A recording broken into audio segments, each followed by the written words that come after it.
I'm back to you. Hey everyone, sorry we're a little late. And can we use that screen too, or does that matter? You can, yeah. Can you hit the buttons? Is it Violet? Are you doing roll call? It will be me, Commissioners Annie. Oh, sorry, Annie. I didn't. I'm right in the middle. I didn't see you. That's okay, not a problem. I have myself, Annie Kathy, Bryce Christians, Emmy Bristow, Erica Grinde, Aaron Couts, Jason Emery, Kyla Leonards, Melissa Fisher, Nancy Rattel, Violet Plummer, Martin Pittston, MCAT. Looks like we have commissioners, Vero, Strohmeyer.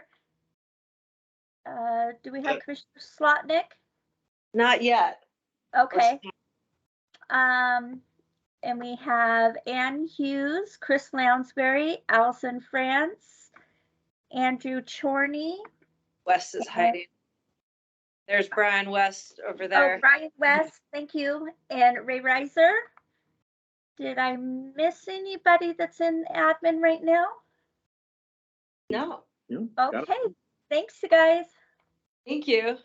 And apologies, the camera's on this end of the room, but we're having issues with the screen. So this is a clearer screen over here. So apologies if you're looking at the back of our heads, those of you online. Any public comment on items not on the agenda? Okay. Consent agenda. Is there anything that should be pulled out? Is there any discussion on the consent agenda? I would move that we adopt the consent agenda. Second, all in favor? Aye. Action items. Ray. Thank you. So what, So just a quick overview of what you're asking. yes. So what I have here are two independent contractor agreements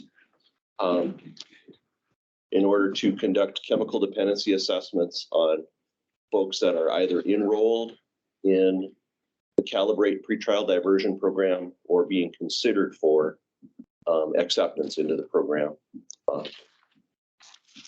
The idea here is to conduct these assessments earlier on in the criminal justice process, rather than waiting, could be months or more, after a person has already been processed. Maybe they're on probation or in the DOC, and doing assessments at a later date. The idea here is to try and reach folks earlier on to address their substance use needs, and hopefully, make some ingress or some progress there. So maybe what does this look like? Like, can you give us an example of person has an interaction, then yeah. Sure. How's this work in real life? Well, I mean, first of all, in real life, I should probably address what Calibrate is and what we're doing. So we're looking at a different way to process cases, sort of an alternative to traditional prosecution. So it's called diversion, where we're taking somebody out of the criminal justice process. I develop a case plan that the individual follows, provided they meet everything in that case plan. For example, chemical dependency assessment and treatment. Then the charges against them are then dismissed. They have to do a little bit of work to get there. Okay, but the benefit to the individual is that the charges are dismissed, and then they're not put into the correction system and further on into the corrections process. Ray, do they have to ask for this, or does a public defender or a prosecutor recommend it? How does somebody find themselves in California? Yeah, thank you for the question. If the individual is in a position where they've already been charged, their counsel, private counsel, or their public defender can approach the prosecutor and say, hey, I'd like to try and do a diversion on this. The prosecutor then says yes or no. If they say yes, they'll bring it to me and ask me if I would take a look at it. If I say yes, then we proceed with an interview where I'll interview the individual, find out a little bit more about them, and figure out whether or not they're truly appropriate, whether or not their needs can be met with diversion. What would, if at all, the victim of a crime play into to this, because I could see someone saying, no way, would I want this person to be perceived as getting off light or something. Right. Right. So we do need buy-in from the victims. So generally what happens there is before I even initiate contact with the defendant or defense counsel, I'm trying to contact that victim. And I explain to the victim what's going on here, what we're considering this alternative way of handling this case. And we do need that buy-in from the victim before we move forward. So with the chemical dependency assessments that I'm talking about, this is part of the federal grant, a substantial grant from the Department of Justice. There was a certain amount of money built into the grant for the assessments. And now we're at a point to move forward with that, with these independent contractor agreements. There was the procurement process was involved that I conducted and obtained a couple different licensed addictions counselors to provide the service. You're being so modest too, because Calibrate has, yeah, award-winning. It is award-winning. Yeah, and national recognition. So this is a big deal. You are such a big part of its success. So yeah, thank you. Thank you for the kind words. Oh, look, sorry. Rare hand up. Wasn't looking at the wrong screen, and I can't tell. Martin.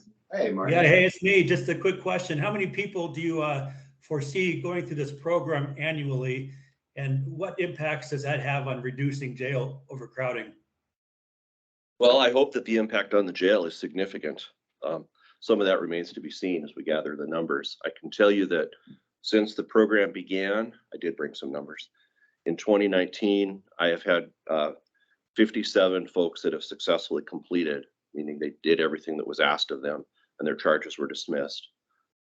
7 have actually been unsuccessful for whatever reason. Maybe there was new criminal activity or they just weren't getting everything done. So we had to terminate those folks. I currently have 25 enrollees. I'd like to increase that as time, as time progresses. And, with the addition of new staff, I hope to be able to do that. Okay, do you have any info on how those 50 folks are doing? Excuse me, how those 50 folks are doing who made it through the program successfully? I don't. There's been some talk of that. Thank you for that question as well.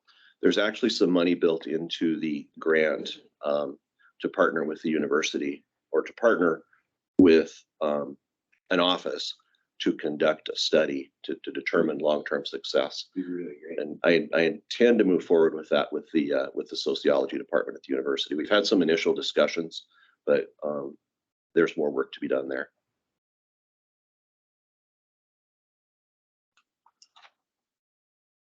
Well, I would move that we approve the independent contractor agreement. how do you feel? I'll second that. Any further discussion? All in favor? Aye. Thanks so much. That's right. Yeah. Yeah, thanks a lot. Thank you. for coming over. Thanks for coming over. Thanks for your good work. Yeah, step out. Yeah. Hey, you don't have to. Martin, do you have Ray's contacts if you want to ask him more? I can look it up. I appreciate it. Thank you. It sounds very similar to Veterans Court, so I have a vague sense of how this works. Martin, I'd be happy to talk to you a little bit more. There are some differences between what I'm doing in treatment courts. I'd be happy to take a deeper dive into that. Thank you. Thanks. a lot. Thanks so much. Johnny. I'm here to ask that you sign an agreement with the human roll-up to continue as our municipal finance advisors. Their contract ran out inadvertently. They only do workforce when debt issuance comes up, so it ran out without our knowledge. So I'm here to ask that you re-sign one. We use them because they're our fiduciary. They were created out of the Dodd-Frank Act in, I believe, 2010, 2014. I think Section 15B amended that act to create this fiduciary responsibility between an issuer and this municipal finance advisors. So these are the only people we can take municipal finance advice from. You don't want to take it from underwriters or banks or anyone else. So, and these are the guys that bring our debt to the public market, to the primary market. This is where the action takes place. This is where the initial bond issuances are sold, where bonds, where the buyers are big underwriters, banks that come in to continue entire issuance into inventory at the price they quote, if so needed, or the Dreyfuses or the hedge funds. And this is where we are our lowest cost of debt. So it's a really critical piece of the puzzle. And they've done just outstanding work for us and really delivered. And prices are the same for issuances, I believe, up to 60 or 45 million, $25,000 B, and beyond that it's 38,000. Yeah. Good luck on council once you have a good one. Well, let's keep them. I would move that we approve the chair to sign the PSA with the field. Second. Any further discussion? All in favor? Aye. Thank you. Hey, do we still have a part 2 of our bonds? Our- One way or Yeah, another? we're excited for that. Are you really? Yeah. Yeah. All right. Yeah, whatever you would like to I do, haven't put pen to paper, but I will. it'd be great. I Yeah, don't know if I put you to sleep. last No, night. No. interesting stuff. it was good. And We yeah, need to know it. need, and yes, we need I need something to follow along. I can't, yeah, I don't rely on my note taking very well. So, Well, absolutely. Yeah. I'll put it together. Yes, thanks. Thank With you. enough coffee, I can stay awake through anything. It'd be cool to see like the life of a bond. How does it go from an idea to debt issuance to paying it off? I'm thinking of Sesame Street. And all the entities involved, the bill. Cool. The bill. So, sorry, that's where I thought of Sesame Street, Where right? does these guys play a role? And where does bond counsel play a role? Where does, oh yeah, I don't know all the other entities. Oh, Sounds like something for the comms team. Yeah. That'd be really cool. I'll do that. You rarely hear the word wonderful and flowchart in the same sentence. But wonderful flowchart. Thanks, Spencer. I like it. Sorry. Hey, Bryce. We have a PSA.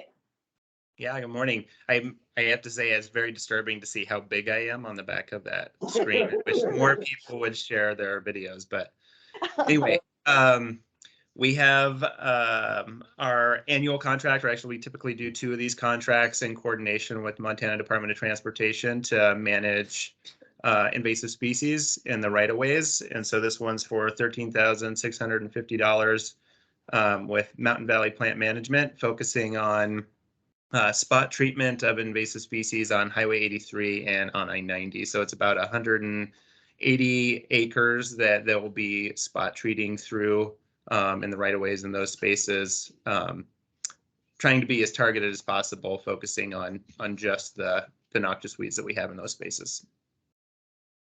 Fantastic. Glad they're And available. MDT provides all of the funding for this too. So Been better. Oh, yeah. As it should be, isn't it? Is there an admin fee or something? we do. So there Yeah, of course there is. that we retain for the contract work. It's fairly minimal, but we also have agreements with them for some of the new invader high priority species that we do in-house that they pay for directly. And then we're also in coordination with them to increase the forb diversity on the roadside. So they'll be providing funding both through infrastructure and I think funding that they have internally to increase the forb diversity for pollinator conservation as well. So trying to be definitely as targeted as possible so we're not impacting that work. Oh, that's great. That's excellent. Right, I move that we approve the PSA. I'll second that. Any further discussion? All in favor? Aye. And Bryce, you're just the same size as everyone else in the room, so it actually is great that you are that size. It's lifelike. It's lifelike, It's yeah. All right. Thank you very much. Allison with, I'm assuming Allison with our heart. Nope, Nancy, sorry. Our heart grant application support letter. It's me. Erin. It's Aaron. So we are working on a grant application with the Missoula County Detention Facility. And it is for crisis behavioral health services in the jail. And this is a letter of support on from the commissioners saying that we support this grant application. And what we are applying for is funding to support one of the jail behavioral health or mental health therapists, the jail care coordinator. We're also asking for funds for a jail mental health transport officer, and then also some expanded mental health professional response at the jail to do evaluations and for involuntary commitments. So right now they can do that Monday through Friday, roughly 8 to 5 normal business hours, but we're looking for funding to expand that. And the grant application's due Tuesday, day after Memorial Day. So my goal is to get it in tomorrow. Any questions? Yeah, No. let's meet the goal. Yeah. Yes. Glad this funding source is available. Yeah, me too. So previously the therapist and the care coordinator were funded through the county tribal matching grant, and the state has changed it a little bit this year with Governor Gianforte's Heart Initiative. And so that's now they're funding jail services through this funding. You have a sense of how competitive this is? Well, it's only open to counties and tribes, and it has to be only open to jails. There is a limited amount of funding, but there's no match, which is really exciting for us. So it may be a functional replacement for what was in the county tribal matching grant. I guess Exactly. but the possibility is there. Yeah. So I think that it will be competitive because I think other counties obviously will want this funding because there's no match. It's going to help support behavioral health services for jails. But as we've seen with the other, county tribal matching grant, a lot of the more rural counties just don't have the internal capacity or ability to apply for a lot of the grants and manage them. So that's where we can be a little bit more competitive. Thank you. Yeah, thanks. Yeah. Good. Any Okay. questions? Okay. Oh, Great. Well, exciting. thank you, everyone. Hope you have a good day. You. Commissioner, I Oh, have sorry, Violet- Annie. That's okay. I have Violet printing that letter and she's gonna bring it in to you so we can get those signatures right away and get that back to Erin as fast as Alright. possible. Okay. We're all here Thanks, for a little Annie. bit. And Annie, a scanned copy is totally fine too for me. Perfect. Thank you, Erin. Thank you. Yeah. It doesn't seem to be in the same sentence. You're still being recorded, Andrew. Oh, any other discussion items? Or upcoming events, invitations? Signing? Okay. Have a great day, everyone. Great, thank you all. Bye. Goodbye.